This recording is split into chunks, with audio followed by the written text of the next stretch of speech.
కృష్ణానీల్ గారు యాక్చువల్గా ఈ ఎత్తు తగ్గించడం అన్న మతలబే ఆయన బాజీ గారు ఏదో ఫ్లోలో కొన్ని గ్రామాలు అంటున్నారు కానీ 41.15కి 45.72కి ఎత్తు పెరిగిన కొద్దీ మల్టీఫోల్డ్స్లో అంటే కొన్ని రెట్లు గ్రామాలు ఎక్కువగా మునిగిపోతాయి. అక్కడి నుంచి ఎంత ఒక్కొక్క పాయింట్ పెరిగిన కొద్దీ కూడా మునిగిపోయాయి, మల్టీఫోల్డ్స్లో పెరుగుతూ ఉంటాయి అనేది ఇక్కడ లాజిక్.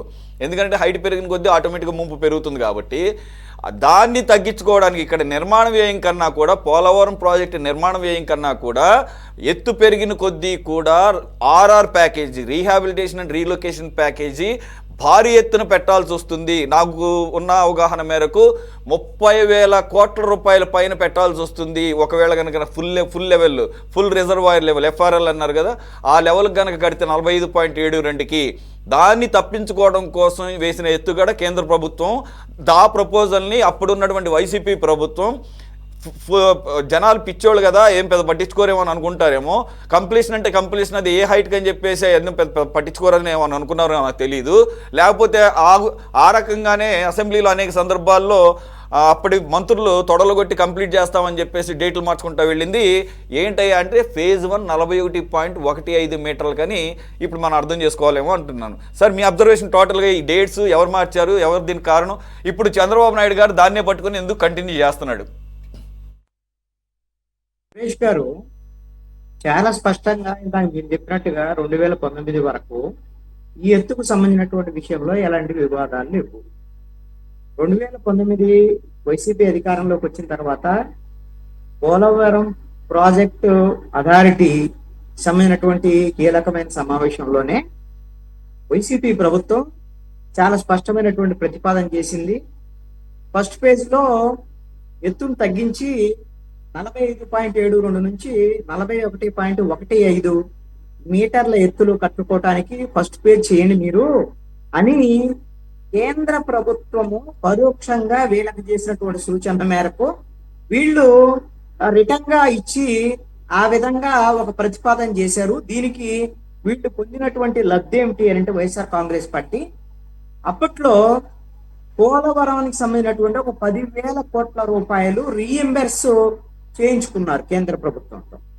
అంటే అప్పటికే 2014 నుంచి 19 వరకు జరిగినటువంటి పనులకు సంబంధించినటువంటి విషయంలో రీఎంబర్స్ చేసినటువంటి ఆ నిధుల్ని వీళ్ళు ఇతర స్కీములకి వాటిని వినియోగించుకునేదానికి ఆ విధంగా కేంద్ర ప్రభుత్వం నుంచి తెచ్చుకొని వాటిని డైవర్ట్ చేసుకోవటానికి కూడా కేంద్ర ప్రభుత్వం నుంచి వెసులుబాటు పొందారు. ఆ విధంగా పోలవరం ప్రాజెక్టుకి అన్యాయం చేశారు వైఎస్ఆర్ కాంగ్రెస్ పార్టీ. ఇప్పుడు వైఎస్ఆర్ కాంగ్రెస్ పార్టీ 41.15 మీటర్లని ఫస్ట్ పేజ్ అని చెప్పింది కాబట్టి వాళ్ళు వైసీపీ వాళ్ళు ఏం చేశారు అనేటువంటిది పక్కన పెడితే ఇప్పుడు కూటమి ప్రభుత్వం మన మీద ఆధారపడ్డటువంటి ప్రభుత్వం, ఎన్డీఏ ప్రభుత్వం కేంద్రంలో అధికారంలో ఉంది. మన మీద ఆధారపడి ప్రధానమంత్రి అయ్యాడు నరేంద్ర మోదీ. కాబట్టి ఇవన్నీ ఫస్ట్ పేజీల్లో, సెకండ్ పేజీల్లో పాత పద్ధతిలో ఏ విధంగా అయితే 45.72 మీటర్లకు సంబంధించినటువంటి ఎత్తులో పోలవరం ప్రాజెక్టు పూర్తి చేసుకోవాల్సినటువంటి బాధ్యత ఆంధ్రప్రదేశ్ ప్రభుత్వం మీద ఉంటుంది.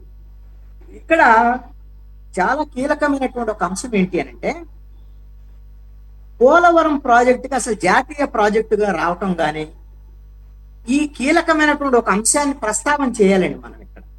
ఎందుకు అనంటే మనం రాష్ట్రం విడిపోయిన తర్వాత రాజధాని లేనటువంటి రాష్ట్రంగా అప్పులు మనకిచ్చి ఆదాయం వాళ్ళు పెట్టుకొని రెవెన్యూ లోడ్తో ఆంధ్రప్రదేశ్ ఏర్పడినటువంటి పరిస్థితి. దీన్ని కాంపెన్సేట్ చేయడం కోసం మీకు రాజధాని లేకుండా భారతదేశంలో ఏ రాష్ట్రం కూడా విడిపోవాలా, ఇది మొట్టమొదటి రాష్ట్రం రాజధాని లేకుండా విడిపోయినటువంటి రాష్ట్రం. అందుకని కేంద్ర ప్రభుత్వం ఏం చేసింది అంటే ఈ నష్టాన్ని పూడ్చడం కోసం పోలవరానికి జాతీయ హోదా ఇస్తామని, ఆ తర్వాత ఆంధ్రప్రదేశ్కి ప్రత్యేక స్పెషల్ కేటగిరీ స్టేటస్ ఇస్తామని ఆ రోజున ప్రకటించడం అనేది జరిగింది. ఇప్పుడు ఆ ప్రత్యేక తరగతి హోదా అనేటువంటిది ఇప్పుడు గాలికి వదిలేశారు అన్ని రాజకీయ పార్టీలు. అందరూ దాంట్లో పాపం తల పిడికిన అందరికీ ఉంది దాంట్లో పాపంలో.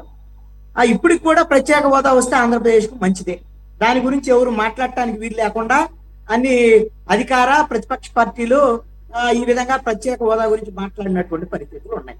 వేరే వాళ్ళు మాట్లాడితే ఇంకెవరు దాన్ని సపోర్ట్ చేసేటువంటి పరిస్థితి. కనీసము జరిగినటువంటి నష్టానికి సంబంధించి ఈ ఆ, ఏదైతే మనకి జాతీయ ప్రాజెక్టుగా వచ్చినటువంటి పోలవరాన్ని పూర్తి స్థాయిలో మనం నిర్మించుకోకపోతే 41.15 మీటర్లో కింద మనము ఆ ప్రాజెక్టు ఫస్ట్ ఫేజ్ అని చెప్తున్నారు. ఏదో క్లారిటీ ఇచ్చేసింది కేంద్ర ప్రభుత్వం. 45.72 మీటర్లకు సంబంధించినటువంటి అన్ని పనులు టెక్నికల్ గా చేస్తారు. ఎవరికి కావాలి ఇవన్నీ? 41.15 అనే ఫస్ట్ పేజ్ అనే మాటే ఉండకూడదు.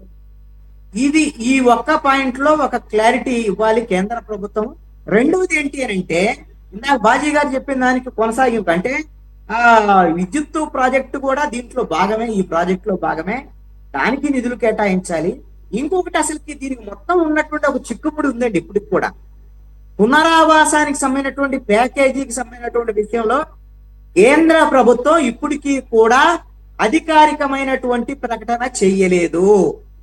ఈ ప్రాజెక్టుకు సంబంధించి 2017-18 లెక్కల ప్రకారంగా 56,000 కోట్ల రూపాయలు, అంటే పునరావాస ప్యాకేజీకి 21,000 కోట్ల రూపాయలు, అదే విధంగా 25,000 కోట్ల రూపాయలు, అదే విధంగా ప్రాజెక్టుకి 31,000 కోట్ల రూపాయలు, ఈ విధంగా 56,000 కోట్ల రూపాయలు రావాలి.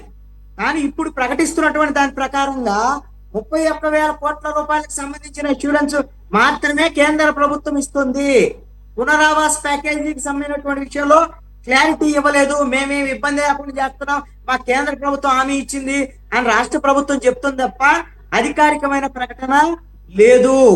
ఈ విధంగా అయితే మరి 45.72 మీటర్లో గన కడితే ఈ మునిగిపోయేటువంటి జనాభా ఊళ్ళకి, వాళ్ళ పొలాలకి ఎవరు డబ్బులు ఇవ్వాల్సింది? ముంచేసి మా చేతులు ఏం లేదని చెప్తారా? ఇది సరైనటువంటి పద్ధతి కాదు. కాబట్టి పునరావాస ప్యాకేజీకి సంబంధించినటువంటి విషయంలో ఆంధ్రప్రదేశ్ ప్రభుత్వం కేంద్రం నుంచి స్పష్టమైనటువంటి హామీని అధికారికంగా పొందాలి. 45.72 మీటర్ల ఎత్తులో నిర్మాణం జరగాలి. అదే విధంగా విద్యుత్ ప్రాజెక్టు కూడా నిధులు ఇవ్వాలి. ఇది మనకు హక్కు. మనం మనం మనం మన సహకారం తీసుకొని కేంద్ర ప్రభుత్వం ఉంది కాబట్టి ఈ హామీని స్పష్టమైనటువంటి ప్రకటన చేయించాలి చంద్రబాబు నాయుడు. సార్, హక్కు ఒకటే కాకుండా బాధ్యత కూడా కేంద్ర ప్రభుత్వం. ఎందుకంటే నాకు తెలిసినంత వరకు ఇది చట్టం కూడా ఉంది. ఇది ప్రభుత్వాలు, ఏ ప్రభుత్వం అయితే కనుక ఇప్పుడు జాతీయ ప్రాజెక్ట్, ఇది జాతీయ ప్రాజెక్ట్ అంటే కేంద్ర ప్రభుత్వం యొక్క బాధ్యత. కేంద్ర ప్రభుత్వం కడుతున్నటువంటి ఈ ప్రాజెక్టు వలన నిర్వాసితులకు పూర్తి స్థాయి ఆర్ఆర్ ప్యాకేజీ వాళ్ళని పూర్తి స్థాయిలో రీహాబిలిటేట్ చేయాలనేది కేంద్ర ప్రభుత్వ చట్టమే కదా సార్. కాబట్టి ఇది వాళ్ళ బాధ్యతగా. దాన్ని ఎలా అసలు తప్పించుకోవాలని చూస్తారు? ఏ ఏ ఏ ఏ కోణంలో వాళ్ళు తప్పించుకునే అవకాశం ఉందో? లేదు కదా. కోర్టులకు వెళ్ళినా కానీ మరి సెంట్రల్ గవర్నమెంట్నే కదా, వాళ్ళే చట్టాలు చేసి వాళ్ళు ఎలా అతిక్రమిస్తారు? Basic point. సెకండ్ పాయింట్ క్విక్గా చెప్పండి. ఈరోజు ఓకే రైట్, 45.72 అయితే ఇది ఏ 35కి అవుతుందో 40కి అవుతుందో అసలు అవుతుందో లేదో కూడా తెలియదు. మొత్తానికి అది తప్పో రైటో ఎవరు దీనికి ఒప్పుకున్నారని పక్కన పెడితే కనీసంగా ఒక స్థాయి వరకు కంప్లీట్ అయింది అని అక్కడతో ఆగిపోకుండా నిర్మాణ పనులు మాత్రం 45.72 ఎఫ్ఆర్ఎల్ ఫుల్ రిజర్వాయర్ లెవెల్ని దృష్టిలో పెట్టుకునే జరుగుతాయంటే దాని అర్థం ఇవాళ కాకపోతే రేపైనా కూడా కంప్లీట్ చేయాల్సిందే కదా సార్. లేదు, ఆ విషయంలో కొంత మెరుగుదల ఉన్నటువంటి మాట వాస్తవమే. అలాగని ఈ ఫేజ్ 1 ఫేజ్ 2 అనేటువంటి దాన్ని మనం ఎందుకు అంగీకరించాలి? మనకు హక్కు ఉంది. ఈ రోజున మన బలం ఉంది.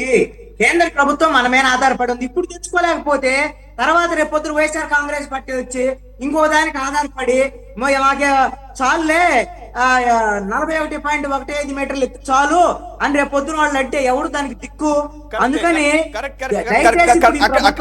కరెక్టే సార్, అక్కడే నా పాయింట్. నిర్మాణ పనులు మాత్రం ఫుల్ లెవెల్కి అంటే 45.72 లెవెల్కి జరుగుతాయి అంటే మరి పనులు కంటిన్యూ అవుతాయిగా, మరి అవన్నీ వేస్ట్ అయిపోతాయా నిర్మాణ పనులు అంటున్నప్పుడు? ఇన్ ద సెన్స్ ఇప్పుడు వాళ్ళు ఇచ్చింది రేపు జూలై 2027 వరకు చెప్పినటువంటి ఫస్ట్ పేజ్ అన్నారండి.